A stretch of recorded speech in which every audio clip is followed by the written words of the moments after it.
আপোনাৰ নেতৃত্বত গণপৰিষদ বহুত দুৰ্বল হৈছে মই যতীন মালিয়ে ক'লো ইমান অন্যায় কৰি ধন সংগ্ৰহ কৰা মনোবৃত্তি লৈ যদি ৰাইজৰ কাম কৰিব আহে তেতিয়াহ'লে ৰাইজে কি কৰিব এগৰাকী বিধায়কৰ এইবিলাক কাম নহয় মানে মুখ্যমন্ত্ৰীক মই এইখিনি কথা অনুৰোধ জনাব খুজিছো যে অসমৰ মানুহে বসবাস কৰি থকা মানুহে খিলঞ্জীয়া মানুহক যেতিয়া কাৰ্বি চাইনিজ গো বেক বুলি ক'ব এইটো কোনো পধ্যে সহ্য কৰিব পৰা কথা নহয় মইতো মাননীয় মুখ্যমন্ত্ৰীক অনুৰোধ জনাম মই কোৱাৰ 24 ঘণ্টাৰ ভিতৰত যিকেইজন ল'ৰাই এনেকুৱা কথা ক'লে তেওঁলোকক জুম কৰি লৈ চিনাক্তকৰণ কৰিব লাগে এৰেষ্ট কৰিব লাগে আৰু তেওঁলোকক জেলত দিব লাগে আৰু এটা মই কথা ক'ব খুজিছো তেওঁলোকৰ ফটো বাতৰি কাকত আৰু টিভি যোগে ভাইৰেল কৰিব লাগে অসমৰ মানুহক দেখুৱাব লাগে যে এনেকুৱা মানুহ আমাৰ মাজত আছে ভৱিষ্যতে যাতে এনেকুৱা কোনো নকৰে তাৰ কাৰণে এটা শিক্ষা হ'ব লাগে মুখ্যমন্ত্ৰী মহোদয় আপোনাক মই ৰাইজৰ হৈ অনুৰোধ জনাই কেইটামান কথা ক'ব খুজিছো ৰাইজৰ মাজত মই যিহেতু আছো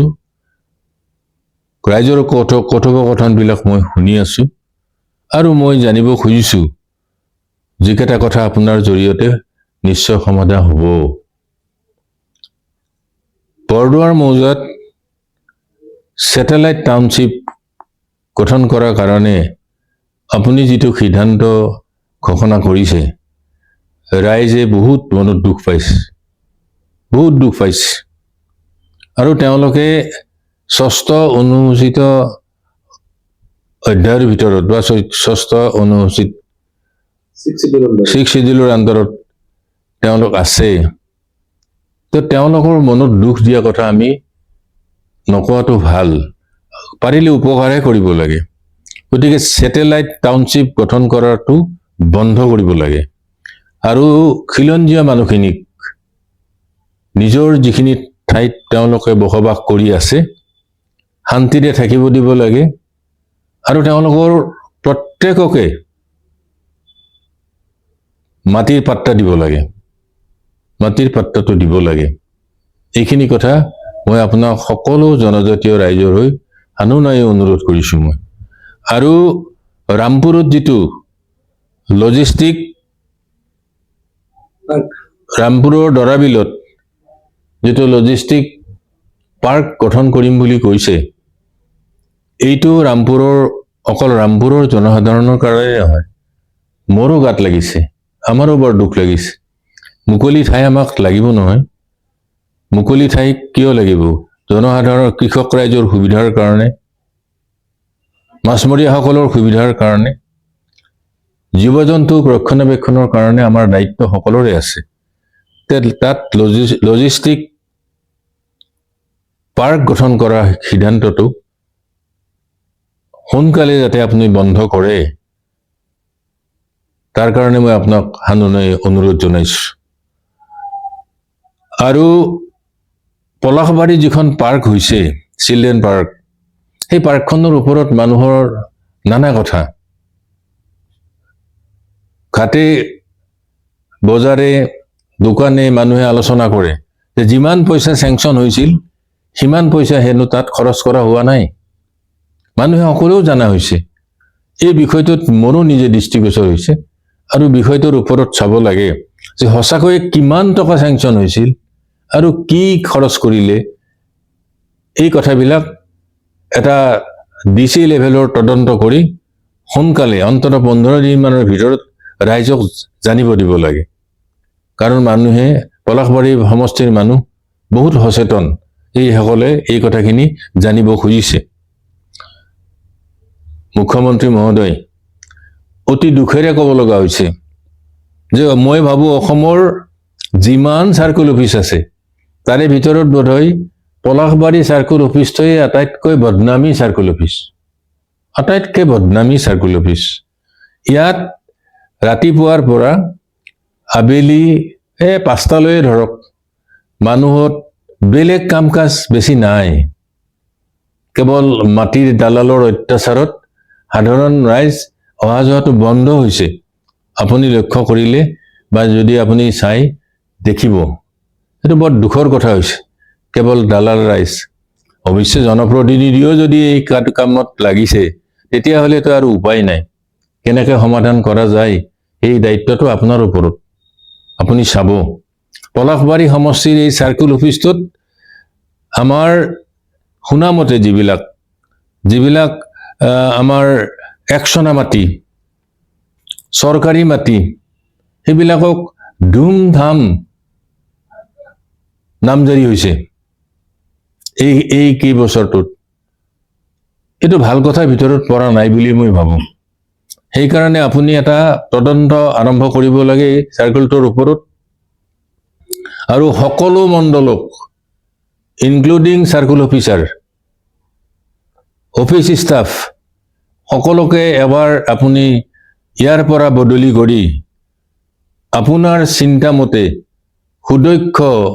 আৰু দুৰ্নীতি নথকা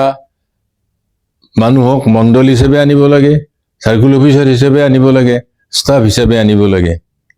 মুখ্যমন্ত্ৰী মহোদয়, অতি দুখৰ কথা, ইয়াৰ আগৰ কেইবাগৰাকীও চাৰ্কুল অফিচাৰে ইয়াত কাৰ্যনিৰ্বাহ কৰি বহুত ধনী মানুহ হৈ গ'ল।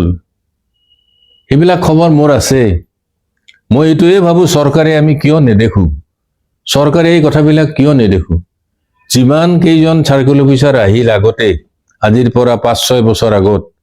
সকলোবিলাক ধনী হৈ গুচি গ'ল, আৰু বৰ্তমানৰ গৰাকী একো নকৰাকে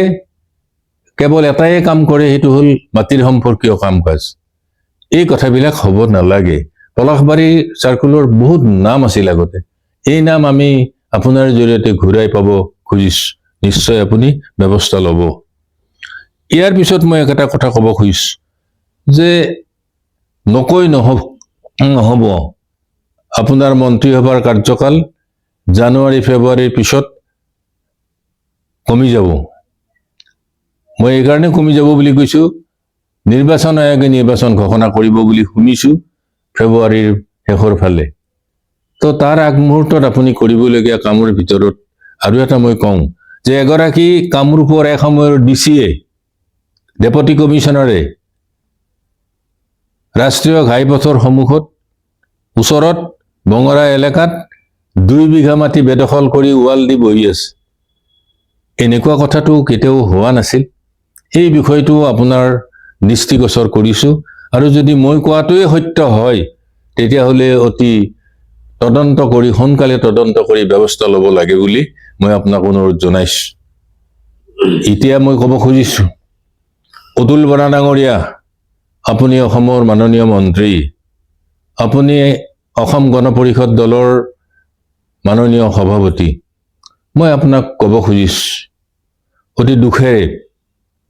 যে আপুনি অসম গণ পৰিষদ দলৰ সভাপতি হৈ আছে,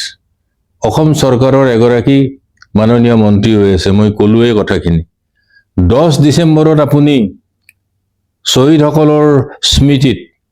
নিৰ্যাতিতসকলৰ স্মৃতিত আপুনি যি শ্বহীদ দিৱস উদযাপন কৰিলে, তাত 85 চনত নিৰ্বাচিত হৈ অহা গণ পৰিষদৰ গ্ৰুপটোৰ কিমান মানুহক মাতিছিল? 91 চনৰ ইলেকশ্যনত ইলেক্টেড হোৱা কিমানজন MLAক মাতিছিল আপুনি? কিয় PK মহন্তক নামাতিলে? কিয় যতীন মালিক নামাতিলে? কিয় গুণীন হাজৰিকক নামাতিলে? কিয় জ্যোৎস্না সোণোৱালক নামাতিলে? কিয় জগদীশ ভূঞাক নামাতিলে? তাৰ উত্তৰ আপুনি 24 ঘণ্টাৰ ভিতৰত বাতৰি কাকত যোগে দিব লাগে। আপুনি ভাবিছে নেকি যে আপুনি অসমৰ এগৰাকী আন্দোলনকাৰী আছিল? আপোনাতকৈ আমি কম আন্দোলনকাৰী নাছিলোঁ। প্ৰফুল্ল মহন্ত সেই সময়ৰ লিডাৰ আছিল। তেখেতক যিটো সন্মানেৰে তাত সেইদিনা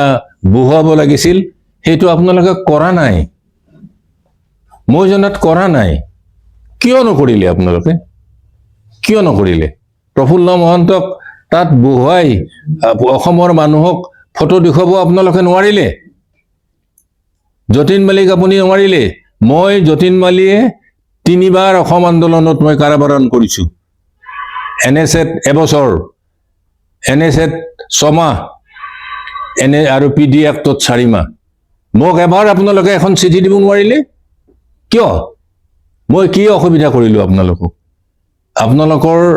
এই পদ্ধতিৰ কাৰণে বৰা ডাঙৰীয়া বেয়া নাপাব অসম গণ পৰিষদ দলৰ আজিৰ এই বৰ্তমানৰ অৱস্থা ইমান দুৰ্বল আপোনাৰ নেতৃত্বত গণ পৰিষদ বহুত দুৰ্বল হৈছে মই যতীন মালিয়ে ক'লো আপুনি অসমৰ মানুহক সুধিব আপুনি পক্ষপাতিত্বমূলকভাৱে আপুনি কাম কৰে নাপায় কৰিব এনেকুৱা সিদিনা আমি বহুত দুখ পাইছোঁ 10 ডিচেম্বৰৰ দিনা আপোনালোকে কাক লৈ ইমান ধুমধামেৰে শ্বহীদ দিৱস উদযাপন কৰিলে এই কথাখিনিৰ উত্তৰ অসমৰ মানুহে বিচাৰিব মিটিঙত বিচাৰিব আপোনাক গণ পৰিষদৰ অধিৱেশনত বিচৰা উচিত আৰু ইয়াৰ প্ৰত্যুত্তৰ মই ভাবো আগন্তুক 2026 বিধানসভা নিৰ্বাচনত সমষ্টি আপুনি জবাব দি হ'ব লাগিব মই বেছি নকওঁ দুখ লাগে কথাবিলাক আপোনালোকৰ কাৰণে আৰু শেষত মই ক'ব খুজিছোঁ পলাশবাৰী সমষ্টিৰ বৰ্তমানৰ বিধায়ক হেমাংগ ঠাকুৰীয়া ডাঙৰীয়া মই আপোনাক ক'ব খুজিছোঁ বহুত হ'ল আপোনাৰ কথাবাৰ্তা শুনি আমি অতিষ্ঠ হৈ গ'লো বহুত হ'ল কেইটামান দিশত আপুনি আগতে নঘটা কেইটামান দিশৰ ওপৰত আপুনি জীৱাত আধিপত্য বিস্তাৰ কৰিলে এনেকুৱাটো হোৱা উচিত নহয় এগৰাকী বিধায়কৰ এইবিলাক কাম নহয় আপুনি অহা জানুৱাৰী আৰু ফেব্ৰুৱাৰী মাহটো আপোনাৰ হাতত আছে আৰুতো নাই ঘূৰাই পোৱাটো মই আশা কৰোঁ কিন্তু ঘূৰাই পাবনে নাই সেইটো ভগৱানে জানে আৰু ৰাজনৈতিক নেতাসকলে জানে কিন্তু এটা কথা মনত ৰাখিব ইমান অন্যায় কৰি ধন সংগ্ৰহ কৰা মনোবৃত্তি লৈ যদি ৰাইজৰ কাম কৰিব আহে তেতিয়াহ'লে ৰাইজে কি কৰিব এতিয়াতো মই ৰাইজক ক'ব লাগিব যে ৰাইজ পলাশবাৰী সমষ্টিৰ সকলো ৰাইজক মই ক'ব লাগিব যদি আপোনালোকৰ ঘৰৰ ওচৰে পাজৰে আপোনাৰ 20 বিঘা মাটি আছে খালী হৈ চাব কেতিয়াবা এনেকুৱা মানুহে আপোনালোকৰ মাটিও নিলাম কৰি কিনি লৈ গুচি যাব গমেই নাপাব কৰবাত যদি খোলা মাটি আছে সেই খোলা মাটিও ৰাতিপুৱা গৈ উঠি পেলাই চাব যে আপোনাৰ মাটি 50 বিঘা ঠিকে আছে নে নাই না কোনোবাই ললেই শেষত মই ৰাইজক অনুৰোধ জনাই এটা কথা ক'ব খুজিছোঁ হেমাংগ ঠাকুৰীয়া ডাঙৰীয়া আপুনি মোক বেয়া নাপাব মই আপোনাতকৈ জ্যেষ্ঠ আপোনাক মই ক'ব খুজিছোঁ আপুনি এই কথাটোৰ উত্তৰ এবাৰ দিবচোন ৰাইজক কেইদিনমান আগতে যে আপুনি মিডিয়াত ক'লে এখন হাতৰ আঙুলিৰে আনখন হাতৰ কোবাই আপুনি কেইটামান কথা কৈছিল নহয় সেই কোবাই হাতত কোৱা কথাখিনি আপুনি উঠাই ল'লে নেকি